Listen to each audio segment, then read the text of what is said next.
அந்த பயம் வந்ததுனால தான் இப்போ வந்து இப்பயே பொதுக்கூட்டத்தை கூட்டி இப்போ கண்டன தீர்மானம் மாதிரி போட்டு நம்ம எல்லாரும் வந்து வேலை செய்யணும்.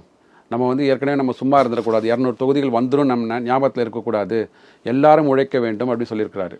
அதாவது இப்போ என்னென்னா இப்போ ஜூலை வரப்போகுது இல்லைங்களா, ஜூலை மாதம் எவ்வரி ஜூலை மாதம் வந்து உங்களுக்கு மின்சார கட்டணத்தை உயர்த்த வேண்டும் ஆஸ் பர் இது ரெகுலேஷன்ஸ் சென்ட்ரல் கவர்மெண்ட்டில் கொடுத்த அந்த ரெகுலேஷன் படி. அப்போ தான் வந்து உங்களுக்கு வந்து இந்த டான்கட் கோ அட்லீஸ்ட் நஷ்டம் இல்லாமல் ஒரு சிறிதளவு லாபத்திலேயாவது வந்து இயங்க முடியும். ஜூலை 2022 உயர்த்தினாங்க, 23 உயர்த்தினாங்க, 24 உயர்த்தினாங்க, 25 இப்போ உயர்த்த மாட்டேன் அப்படின்னு சொல்லியிருக்கிறார் அவர். பொதுமக்களோட சுமையின் காரணமாக நாங்கள் உயர்த்த போவதில்லைன்றார். அப்போ பொதுமக்களுக்கு போன வருஷம்லாம் சுமை இல்லைங்களா? என்ன சொல்கிறாங்கன்னா, இந்த தனியார் அதாவது குடும்பத்தார்களுக்குள்ள அந்த மீட்டர்ஸ் மேலே நாங்கள் வந்து இபி டாரிஃபை போட மாட்டோம் இந்த வாட்டி, ஏன்னா ஆன்டி இன்கம்பன்சி செட் ஆகிடுது. திருப்பி நீங்கள் வந்து விலையை உயர்த்தினீங்க அப்படின்னா மக்கள் வந்து வெகுண்டு எழுந்து கண்டிப்பாக 0 ஓட்டு கொடுப்பாங்க, அதாவது 0 சீட்டு கொடுப்பாங்க. 234 காலியாக போய்டும் உங்களுக்கு.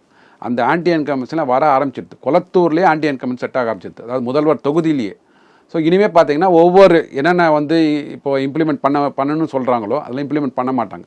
டாக்ஸ் டாரிஃப்ஸ் போட மாட்டாங்க. இனிமேல் மக்களுக்கு ஏதாவது கொடுக்க முடியுமான்னு பார்ப்பாங்க, சப்சிடிஸ் இல்லைனா வந்து மானியங்கள் கொடுக்கணுன்னா அதற்கு கஜானாவில் பணம் இல்லை.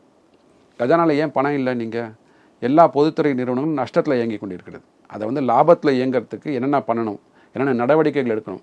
அதாவது அந்த ஐவர் குழுன்னு ஒன்று அமைச்சாங்க, உங்களுக்கு தெரியும்னு நினைக்கிறேன். அந்த ஐவர் குழு எங்கே இருக்குது இன்றைக்கி? ஐவர் குழுவோட இதுவே வந்து ரகுராம் ராஜன்லாம் இருக்கிறாங்க, உலக புகழ்பெற்ற பொருளாதார நிபுணர்கள். அவர்கள் அமைச்சிங்க இல்லையா, அதன் மூலமாக எவ்வளவு வருமானம் நம் தமிழகத்திற்கு வந்து அவர்கள் ஈட்டி கொடுத்துருக்கிறார்கள், எங்கெல்லாம் லீக்கேஜ் அரெஸ்ட் பண்ணியிருக்கிறாங்க, அதெல்லாம் சொல்லவே இல்லைங்களா ஒரு வாட்டி கூட. ஸோ ஏதாவது இன்றைக்கி என்ன பேசு பொருளாக இருக்குது? எதுக்கெடுத்தாலும் ஒன்றிய அரசாங்கத்தை வந்து எதிர்க்க வேண்டும்.